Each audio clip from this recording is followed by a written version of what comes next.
Hi friends, welcome to our சாய்னிலா cooking. இன்றைக்கி நம்ம பார்க்க போகிற ரெசிபி வெண்டைக்காய் பக்கோடா. இந்த பக்கோடாவை நம்ம கல்யாண வீட்டு சமையல் எல்லாத்துலேயும் சாப்பிட்ருப்போம். 4 வைப்பாங்க, டேஸ்ட் ரொம்ப நல்லாயிருக்கும். அதே போல் டேஸ்டியாக வீட்டில் எப்படி பண்ணலாங்கிறது இந்த வீடியோவில் பார்க்கலாம்.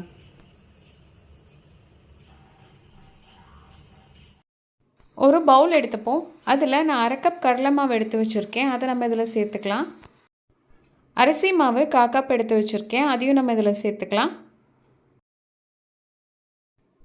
கார்ன்ஃப்ளவர் மாவு 1 டேபிள் ஸ்பூன் எடுத்து வச்சுருக்கேன், அதையும் நம்ம இதில் சேர்த்துக்கலாம். மஞ்சள் தூள் 1/4 டீஸ்பூன் சேர்த்துக்கோங்க. மிளகாய்த்தூள் 1/2 டீஸ்பூன், அதையும் இதில் சேர்த்துக்கலாம். பெருங்காயத்தூள் ஒரு 1/4 டீஸ்பூன் சேர்த்துக்கோங்க. கடலை மாவு சேர்க்குற தொட்டு நம்ம இது சேர்த்துக்கிட்டால் ரொம்பவே நல்லது.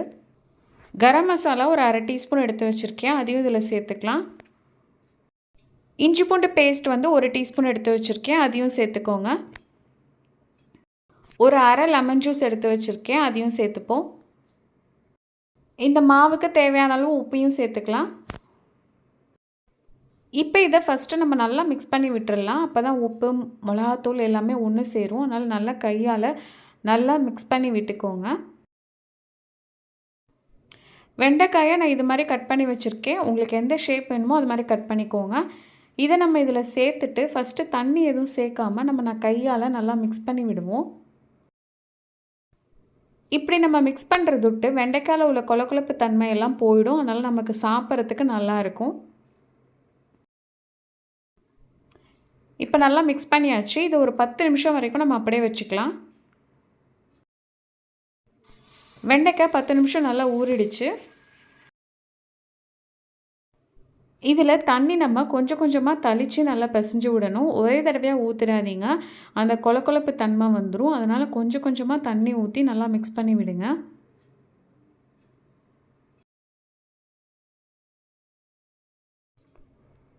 பாருங்கள், இது மாதிரி நல்லா பிசைஞ்சு வச்சுக்கோங்க. எல்லா வெண்டைக்காயிலையுமே மாவு பட்டு இருக்கணும். அப்போ தான் நமக்கு பொரிக்கும் போது டேஸ்ட்டாக இருக்கும். இது அப்படியே ஒரு மூடி போட்டு ஒரு 5 நிமிஷம் வரைக்கும் வச்சுக்கலாம்.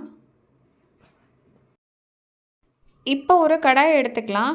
அதில் நம்ம டீப் ஃப்ரை பண்ண போகிறோம். அதுக்கு தேவையான அளவு எண்ணெய் ஊற்றிக்கலாம். நான் வந்து சன்ஃப்ளவர் ஆயில் தான் ஊற்றிருக்கேன். நீங்கள் கடலை எண்ணெயில் கூட பொரிக்கலாம், அதுவும் டேஸ்ட் நல்லாயிருக்கும்.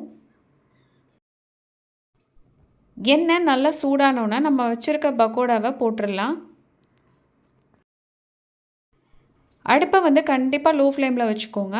அப்போ தான் நமக்கு பக்கோடா வந்து நல்லா கிறிஸ்பியாக கிடைக்கும். இல்லாட்டினா நல்லா கொல கொலன்னு இருக்கும். இது ஒரு 5 நிமிஷம் வரைக்கும் நல்லா நம்ம ஃப்ரை பண்ணி எடுப்போம்.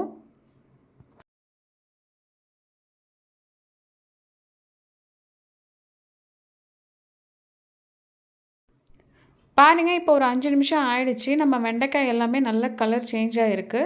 இந்த மாதிரி லோ ஃப்ளேம்லேயே வச்சு நம்ம ஃப்ரை பண்ணும்போது நமக்கு நல்லா கிறிஸ்பியாக கிடைக்கும். இப்போ இதை நம்ம எடுத்துடலாம். வெண்டைக்காய் பக்கோடா சூப்பராக ரெடி ஆகிடுச்சு. சுட சுட சர்வ் பண்ணுங்கள்.